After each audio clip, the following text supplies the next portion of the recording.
Iran, America ಮತ್ತು Israel ನಡುವೆ ಸಂಘರ್ಷ ನಡೀತಾ ಇದೆ. ಕದನ ವಿರಾಮ ಮಾತುಕತೆಗೆ ಕೌಂಟ್ ಡೌನ್ ಕೂಡ ಸ್ಟಾರ್ಟ್ ಆಗಿದ್ದು, ಮಾತುಕತೆಗೆ ಇದೀಗ ಇಸ್ಲಾಮಾಬಾದ್ ಕೂಡ ಸಜ್ಜಾಗಿದೆ. ಇರಾನ್, ಅಮೆರಿಕ, ಇಸ್ರೇಲ್ ನಡುವೆ ಸಂಘರ್ಷ ಮತ್ತಷ್ಟು ಉದ್ವಿಗ್ನ ಸ್ಥಿತಿಯನ್ನ ಪಡೆದುಕೊಳ್ತಾ ಇತ್ತು. ಕದನ ವಿರಾಮದ ಮಾತುಕತೆಗೆ ಕೌಂಟ್ ಡೌನ್ ಈಗಾಗಲೇ ಸ್ಟಾರ್ಟ್ ಆಗಿದೆ. ಮಾತುಕತೆಗೆ ಸಜ್ಜಾಗಿದೆ ಇಸ್ಲಾಮಾಬಾದ್. ಇರಾನ್, ಅಮೆರಿಕ ಮಧ್ಯೆ ಶಾಂತಿ ಮಾತುಕತೆಯಾಗ್ತಾ ಇದೆ. ಈ ಶಾಂತಿ ಮಾತುಕತೆಯತ್ತ ವಿಶ್ವದ ಚಿತ್ತ ಇರುವಂತದ್ದು. ಇಸ್ಲಾಮಾಬಾದ್ಗೆ ಎರಡೂ ದೇಶದ ಪ್ರತಿನಿಧಿಗಳು ಈಗಾಗಲೇ ಎಂಟ್ರಿಯನ್ನ ಕೊಟ್ಟಿದ್ದಾರೆ. ಯುಎಸ್ ಉಪಾಧ್ಯಕ್ಷ ಜೆಡಿ ವ್ಯಾನ್ಸ್ ಹಾಗೆ ಇರಾನ್ ಸ್ಪೀಕರ್ ಇಂದು ಮಧ್ಯಾಹ್ನ ನಡೀತಾ ಇರುವಂತಹ ಈ ಮಾತುಕತೆಗೆ ಭಾಗಿಯಾಗ್ತಾ ಇದ್ದಾರೆ.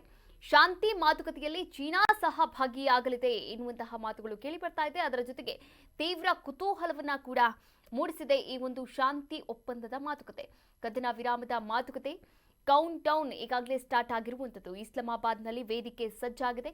ಹಾಗಾದ್ರೆ ಇರಾನ್, ಅಮೆರಿಕ, ಇಸ್ರೇಲ್ ಯಾವ ನಿರ್ಧಾರವನ್ನ ತೆಗೆದುಕೊಳ್ಳುತ್ತೆ? ಮತ್ತೆ ಯುದ್ಧದ ಹಾದಿಯನ್ನ ಹಿಡಿಯುತ್ತಾ ಅಥವಾ ಕದನ ವಿರಾಮ ಮತ್ತೆ ಮುಂದುವರಿಯುತ್ತಾ? ಹಾರ್ಮುಜ್ ಜಲಸಂಧಿ ಅಮೆರಿಕಾಗೆ ಓಪನ್ ಆಗುತ್ತಾ? ಒಂದಷ್ಟು ತೀವ್ರ ಕುತೂಹಲಗಳನ್ನ ಕೂಡ ಹುಟ್ಟಿಸಿರುವಂಥದ್ದು ಈ ಒಂದು ಕದನ ವಿರಾಮದ ಮಾತುಕತೆ.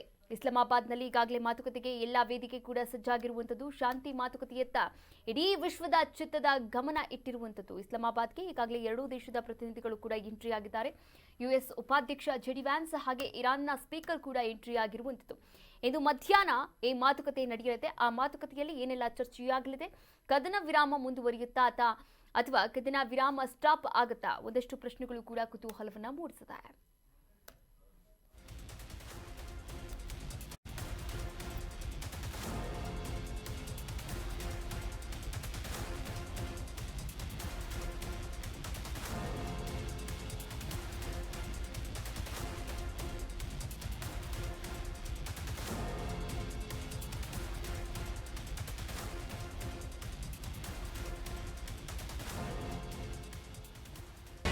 ಕರ್ನಾಟಕ ನ್ಯೂಸ್ ಬೀಟ್ ಫಾಲೋ ಮಾಡಿ, ಸಬ್ಸ್ಕ್ರೈಬ್ ಮಾಡಿ.